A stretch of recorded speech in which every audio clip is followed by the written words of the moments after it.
Glaukoma. Jadi apa itu glaukoma? Glaukoma itu adalah kumpulan gangguan pada mata yang disebabkan karena adanya peningkatan tekanan intraokuler atau tekanan di dalam bola mata yang dapat menekan saraf optikus dan menyebabkan kerusakan pada saraf tersebut sehingga bisa menyebabkan kebutaan yang permanen. Nah, glaukoma ini tadi itu jadi merupakan penyebab utama kebutaan pada manusia. Tapi sebenarnya kebutaan akibat glaukoma ini bisa dicegah dengan identifikasi dini glaukoma, misalnya dengan pemeriksaan yang teratur pada tekanan intraokuler pada saat melakukan pemeriksaan fisik.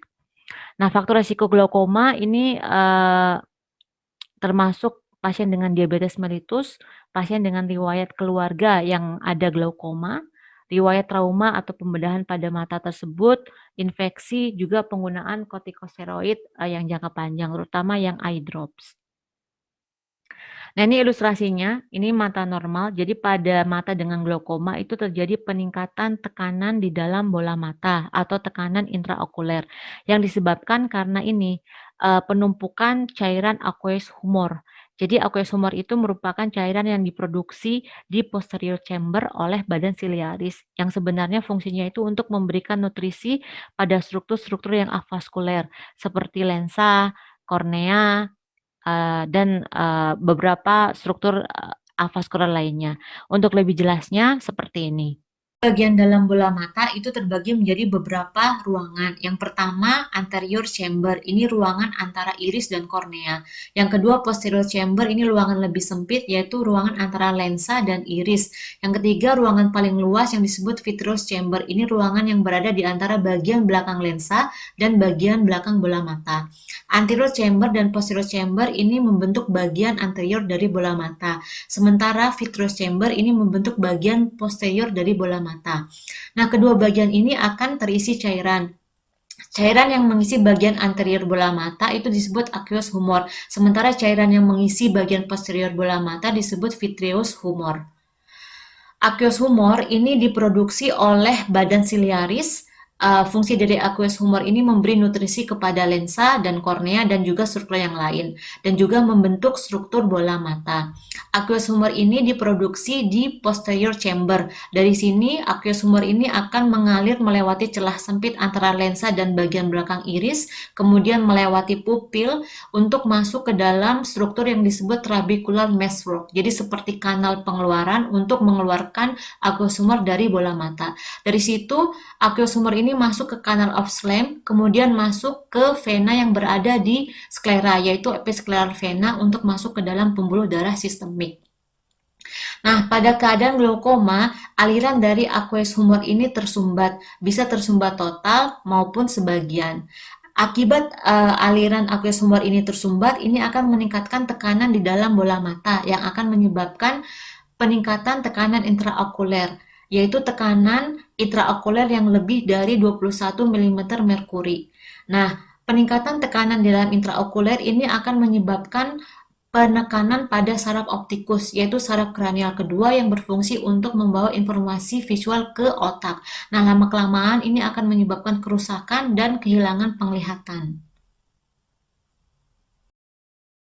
Nah, glaukoma itu ada yang primer, ada yang sekunder. Yang primer itu adalah yang kongenital. Jadi yang memang uh, di bawah sejak lahir yang terjadi akibat adanya defek anatomis pada sudut antara kornea dan iris. Nanti kita bahas lebih lanjut lagi. Sementara glaukoma sekunder itu tadi yang disebabkan karena penyakit tertentu, misalnya pada diabetes mellitus, injuri, atau pembedahan.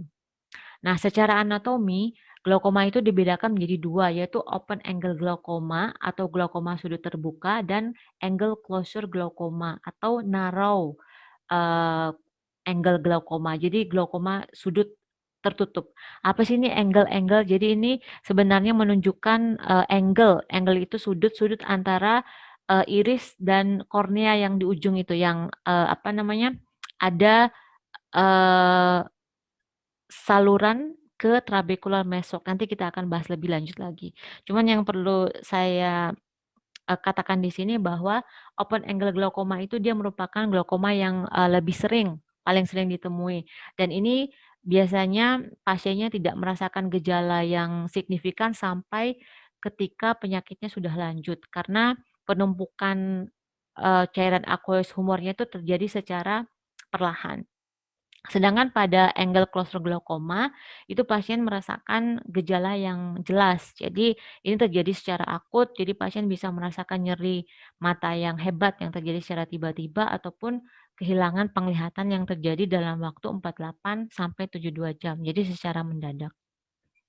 Nah, ini tadi sudah kita bahas juga di depan bahwa, proses terjadinya glaukoma itu sebenarnya menekankan pada 2 faktor, yaitu tekanan intraokuler atau tekanan di dalam bola mata dan juga aqueous humor. Jadi, tekanan intraokuler itu ditentukan keseimbangan antara produksi dan, aliran dari aqueous humornya.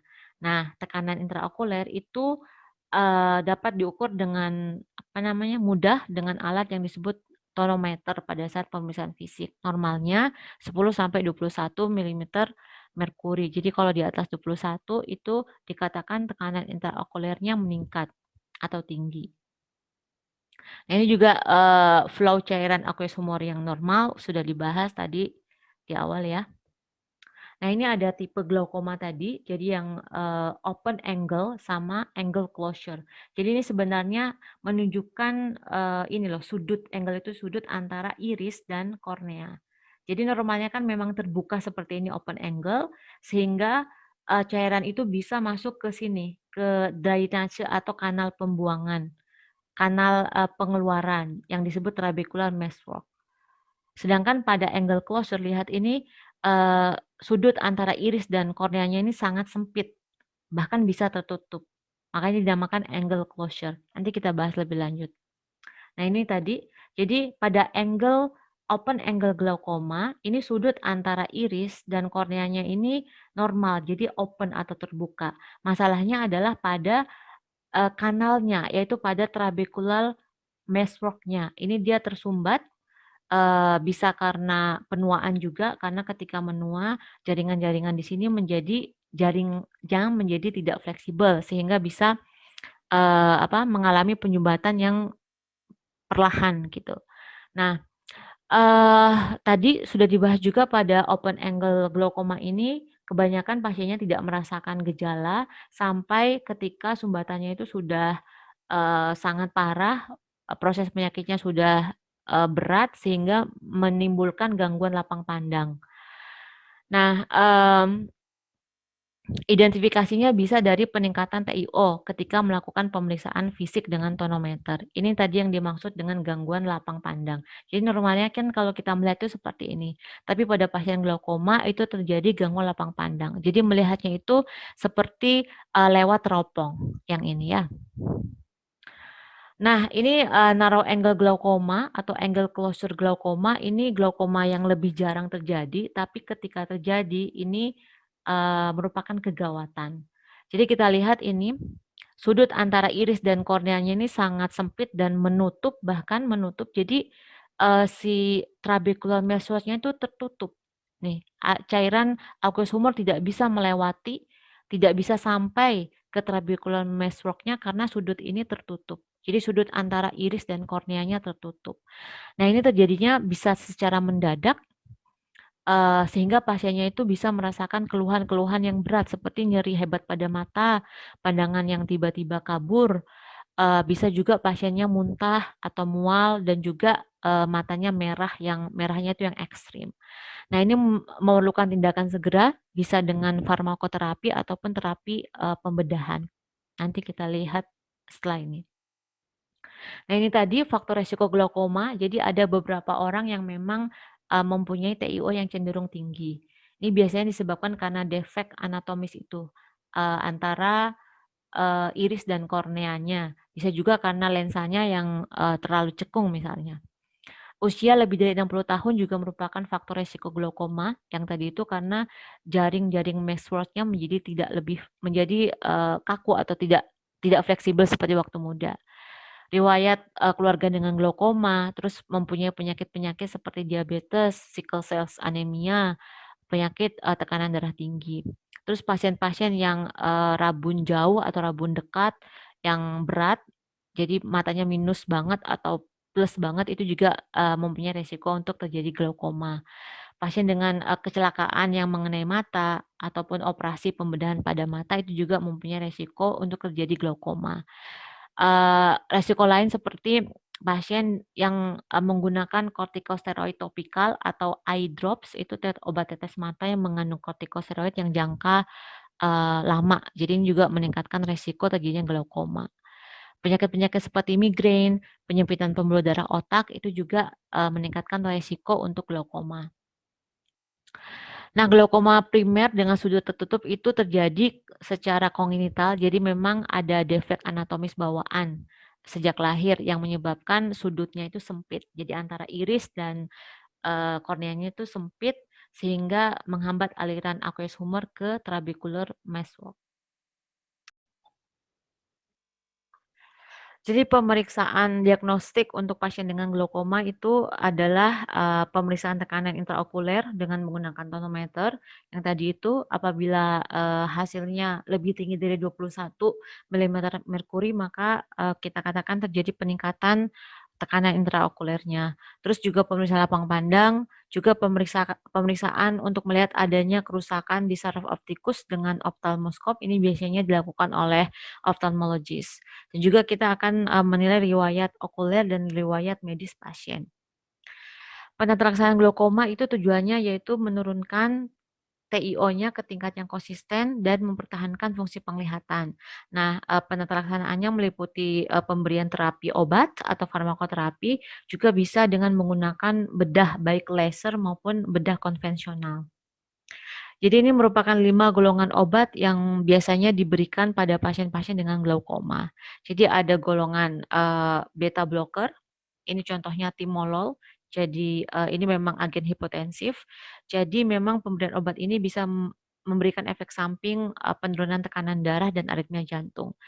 Beta blocker ini akan menurunkan tekanan intraokuler dengan, menurunkan produksi aqueous humor karena, menurunkan tekanan darah. Yang kedua yaitu, alpha adrenergic agents atau agonis dari adrenergic. Ini menurunkan produksi aqueous humor juga, dan juga meningkatkan aliran keluar dari aqueous humor. Ini contoh obatnya. Jadi yang mengandung, brimonidine tartat brimonidine, eee, tartat ya.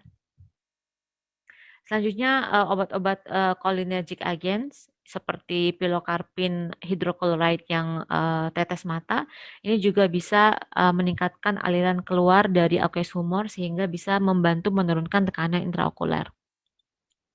Yang selanjutnya yaitu agen-agen, carbonic anhydrase inhibitor seperti Diamox yang bisa diberikan secara peroral ataupun jika perlu pada serangan akut diberikan secara intravena. Ini biasanya digunakan, preoperatif, sebelum dilakukan, pembuangan iris atau, iridektomi. Jadi, obat ini juga menurunkan tekanan intraokuler atau intraocular pressure-nya dengan menurunkan produksi aqueous humor.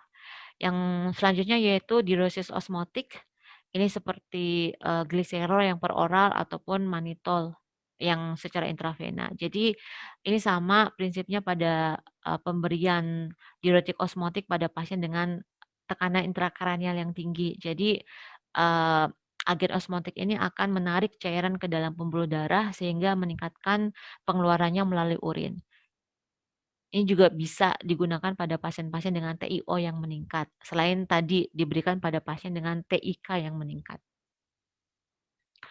Nah, ini terapi pembedahan jadi bisa, menggunakan laser ataupun dengan terapi pembedahan konvensional. Jadi bisa digunakan, bisa dilakukan trabekuloplasti, jadi ini memodifikasi area, trabecular meshwork-nya sehingga bisa meningkatkan, pengeluaran aqueous humor atau juga bisa membuat lubang pada iris atau iridotomi atau juga bisa membuang sebagian iris sehingga aliran aqueous humor dari posterior chamber itu bisa lancar ke bagian anterior chamber kemudian ke, eee, trabecular meshwork-nya. Yang lebih, penting sebagai perawat kita memberikan edukasi post-op pada pasien. Jadi, eee, untuk mengurangi resiko komplikasi, jadi pasien itu post-op-nya itu kita sarankan atau kita berikan edukasi untuk menghindari, keadaan-keadaan yang menyebabkan dilatasi pupil, seperti keadaan gelap atau, mengkonsumsi obat-obat penenang. Juga Eee, pasien ini diinformasikan supaya tidak, atau menghindari aktivitas yang dapat meningkatkan TiO, seperti mengedan, mengangkat beban berat, ataupun membungkuk. Nah, pasien juga, tidak boleh menggunakan kontak lens pada saat post-op-nya dan juga, menggunakan kacamata pelindung dari sinar matahari dan juga, mata itu setelah post-op-nya itu akan dibalut 24 jam dan tidak boleh kemasukan air terlebih dahulu. Juga, menyetir tidak boleh sampai, dikatakan aman untuk menyetir oleh dokter yang merawatnya.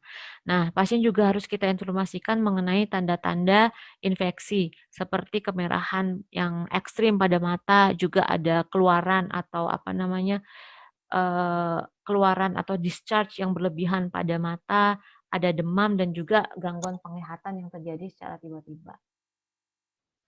Nah ini, biasanya memang pasien-pasien dengan glaukoma ini pre maupun post op-nya itu, diberikan obat-obatan yang topikal, yang eye drop atau tetes mata. Jadi ini kita harus, tekankan kepada pasien mengenai cara penggunaan obat tetes mata yang benar di rumah. Jadi pastikan pasien itu harus mencuci tangan dulu sebelum meneteskan obat dan juga tidak boleh skip dosis. Jadi harus mengikuti aturan dosis dan frekuensinya, tidak boleh stop tiba-tiba juga. Terus, biasanya ada 2 atau 3 jenis atau banyak obat tetes matanya, jadi kita harus memberikan informasi bahwa obat tetes mata itu diberikan jeda, jadi minimal 3 sampai 5 menit sebelum, memberikan obat tetes mata yang selanjutnya. Ini untuk supaya obat tetes mata itu bisa diserap terlebih dahulu dan bisa bekerja terlebih dahulu dan tidak tercampur obat tetes mata yang selanjutnya. Terus apabila pasien juga mendapatkan salep, maka salep mata, maka, obat tetes mata diberikan terlebih dahulu sebelum salep, seperti itu. Dan juga obat tetes mata itu tidak boleh diteteskan langsung ke kornea, tapi, diteteskan ke bagian, kelopak mata bagian bawah atau ke konjungtival sac-nya.